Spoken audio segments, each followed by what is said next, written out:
ओम शांति।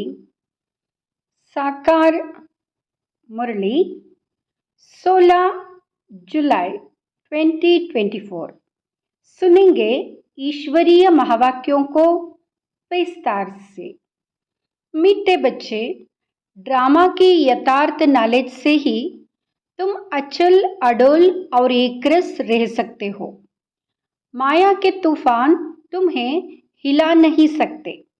प्रश्न: देवताओं का मुख्य ये कौन सा गुण तुम बच्चों में सदा दिखाई देना चाहिए? उत्तर: हर्षित रहना। देवताओं को सदा मुस्कुराते हुए हर्षित दिखाते हैं। ऐसे तुम बच्चों को भी सदा हर्षित रहना है। कोई भी बात हो, मुस्कुराते रहो। कभी भी उदासी या गुस्सा नहीं आना चाहिए। जैसे बाप तुम्हें राइट और रॉन्ग की समझानी देते हैं, कभी गुस्सा नहीं करते, उदास नहीं होते, ऐसे तुम बच्चों को भी उदास नहीं होना है। ओम शांति।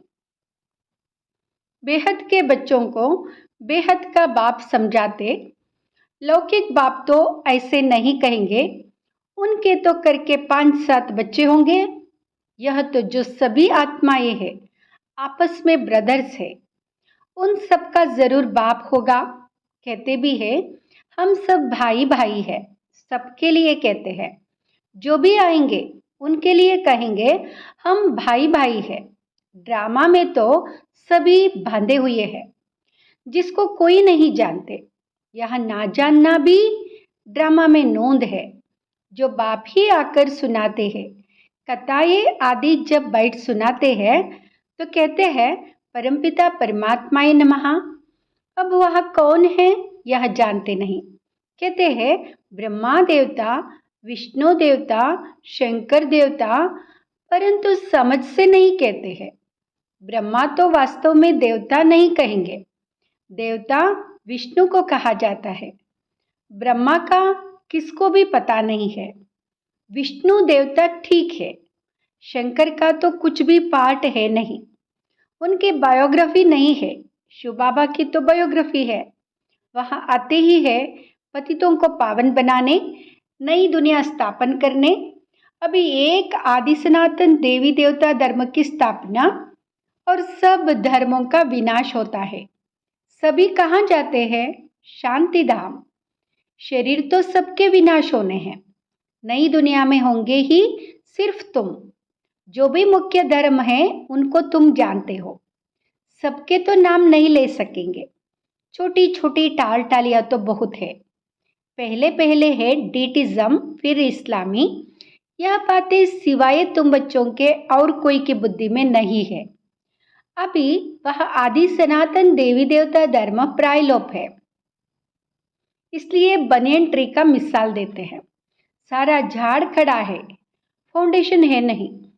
सबसे बड़ी आयु इस बनियन ट्री की होती है, तो इसमें सबसे बड़ी आयु है आदि सनातन देवी देवता धर्म की। जब प्रायलोप हो तब तो बाप आकर कहे कि अभी एक धर्म की स्थापना और अनेक धर्मों का विनाश होना है। इसलिए त्रिमूर्ति भी बनाया है, परंतु अर्थ नहीं समझते।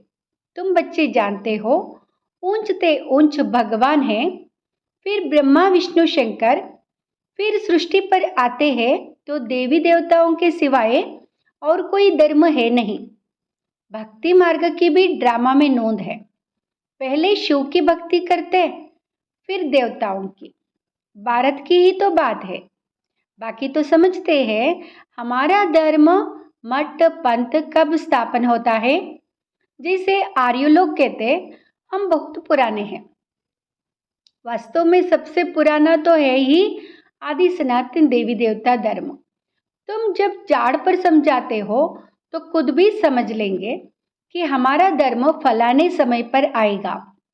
सबको जो अनादि अविनाशी पाठ मिला हुआ है सो बजाना है।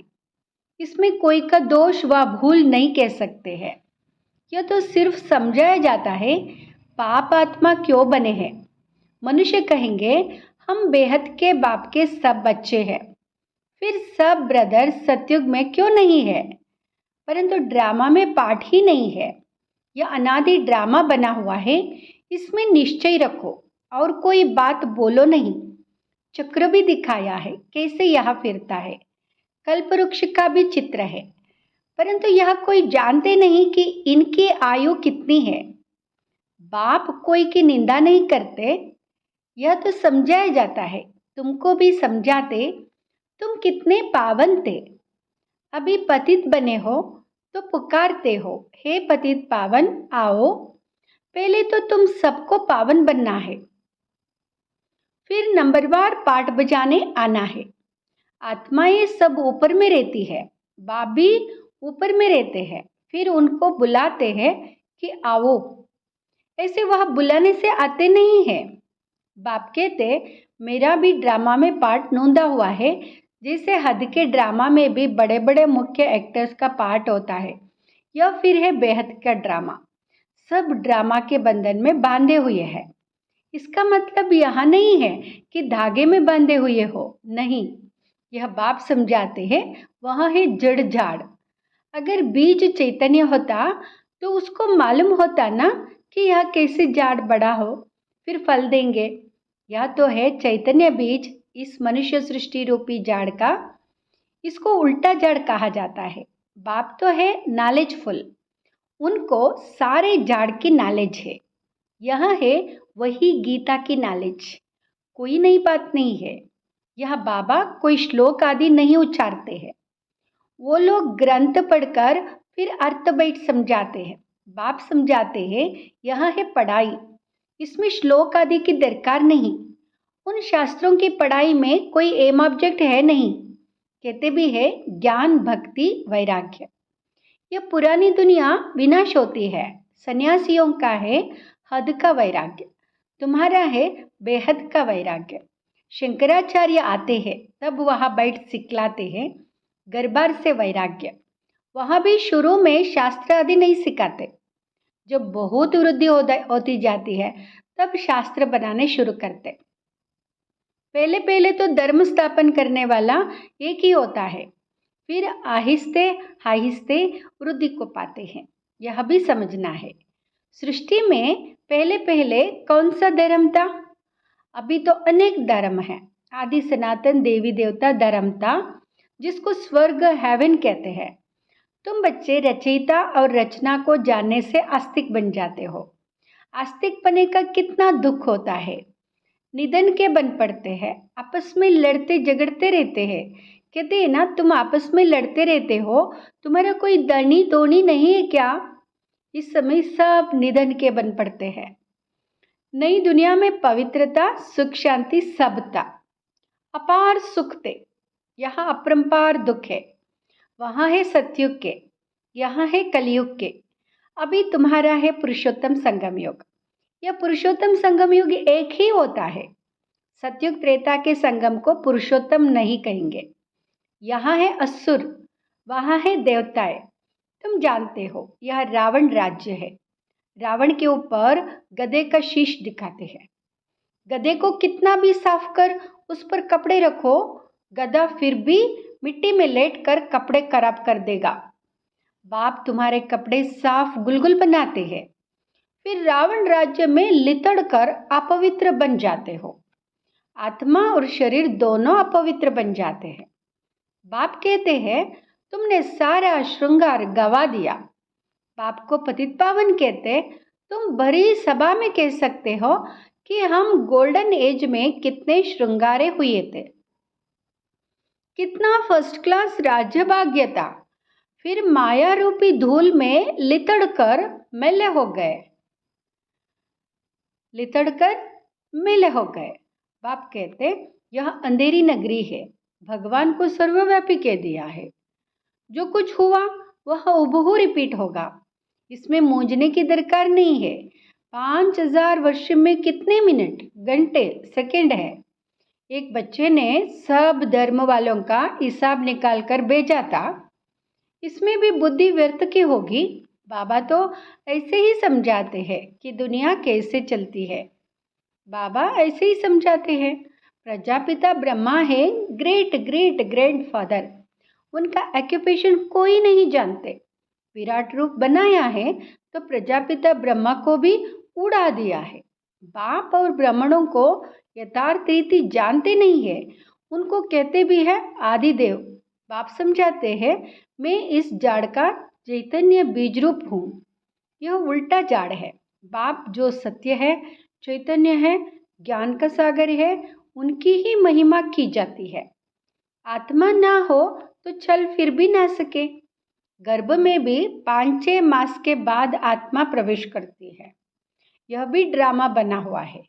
फिर आत्मा निकल जाती है तो खलास। आत्मा अविनाशी है, वह पाठ बजाती है या बाप आकर रियलाइज कराते हैं। आत्मा इतनी छोटी बिंदी है, उसमें अविनाशी पाठ भरा हुआ है। परमपिता भी आत्मा है, उनको ज्ञान का सागर कहा जाता है। वही आत्मा का रियलाइजेशन कराते हैं। वो तो सिर्फ कह देते परमात्मा सर्वशक्तिमान, हजारों सूर्य से तेजोमय है, परंतु समझते कुछ नहीं। बाप कहते यह सब भक्ति मार्ग में वर्णन किया हुआ है और शास्त्रों में लिख दिया है। अर्जुन को साक्षात्कार हुआ तो कहा मैं इतना तेज सह नहीं कर सकता हूँ। तो वह बात मनुष्यों की बुद्धि में बैठी हुई है। इतना तेजोमय किसके अंदर प्रवेश करे तो फट जाए, ज्ञान तो नहीं है ना। तो समझते हैं परमात्मा तो हजारों सूर्य से तेजोमय है, हमको उनका साक्षात्कार चाहिए। भक्ति की भावना बैठी हुई है तो उनको वह साक्षात्कार भी होता है।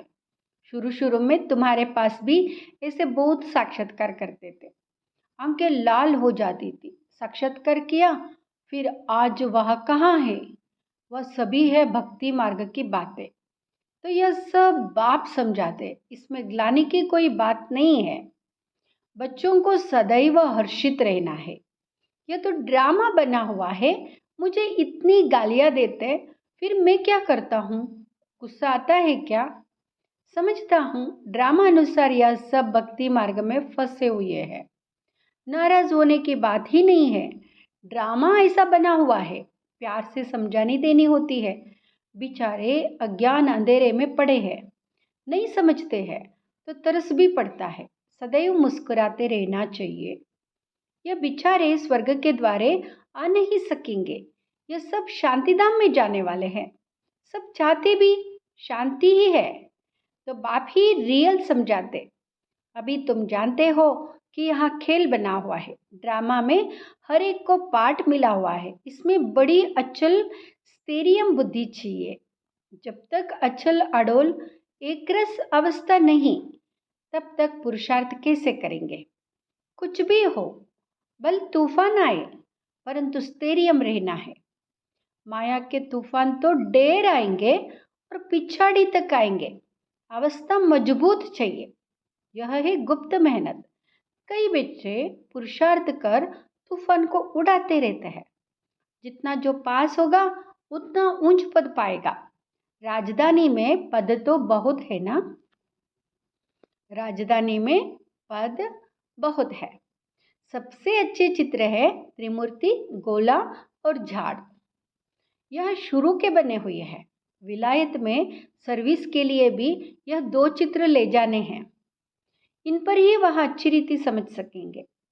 आहिस्ते आहिस्ते बाबा जो चाहते हैं कि यह चित्र कपड़े पर हो, वह भी बनते जाएंगे। तुम समझाएंगे कि यह कैसे स्थापना हो रही है। तुम भी इसको समझेंगे तो अपने धर्म में उच्च पद पाएंगे। क्रिश्चियन धर्म में तुम उच्च पद पाना चाहते हो तो यह अच्छी रीति समझो। उच्च पद पाना चाहते हो, अच्छी रीति समझो। अच्छा, मीठे मीठे सिकिलदे बच्चों प्रति माता पिता बाप दादा का याद प्यार और गुड मॉर्निंग। रूहानी बाप के रूहानी बच्चों को नमस्ते। हम रूहानी बच्चों के रूहानी माता पिता बाप दादा को याद प्यार, गुड मॉर्निंग, नमस्ते, शुक्रिया बाबा। धारणा के लिए मुख्य सार। फर्स्ट, इस पुरुषोत्तम संगम युग पर पवित्र बन स्वयं का श्रृंगार करना है। कभी भी माया की धूल में लितड़ कर श्रृंगार बिगाड़ना नहीं है। दूसरा, इस ड्रामा को यथार्थ रीति समझकर अपनी अवस्था अचल अडोल स्टेरियम बनानी है। कभी भी मूंझना नहीं है, सदैव हर्षित रहना है। वरदान, सोच समझकर हर कर्म करने वाले, पश्चाताप से मुक्त, ज्ञानी तो आत्मा भाव। सोच समझकर हर कर्म करने वाले, पश्चाताप से मुक्त, ज्ञानी तो आत्मा भाव। दुनिया में भी कहते पहले सोचो फिर करो। जो सोचकर नहीं करते, करके फिर सोचते हैं तो पश्चाताप का रूप हो जाता है। पीछे सोचना यह पश्चाताप का रूप है और पहले सोचना यह ज्ञानी तो आत्मा का गुण है। द्वापर कलयुग में तो अनेक प्रकार के पश्चाताप ही करते रहे, लेकिन अब संगम पर ऐसा सोच समझकर संकल्प व कर्म करो जो कभी मन में भी एक सेकेंड भी पश्चाताप ना हो। तब कहेंगे ज्ञानी तो आत्मा। स्लोगन, रहम दिल बन, सर्व गुणों और शक्तियों का दान देने वाले ही मास्टर दाता है। रहम दिल बन, सर्व गुणों और शक्तियों का दान देने वाले ही मास्टर दाता है। ओम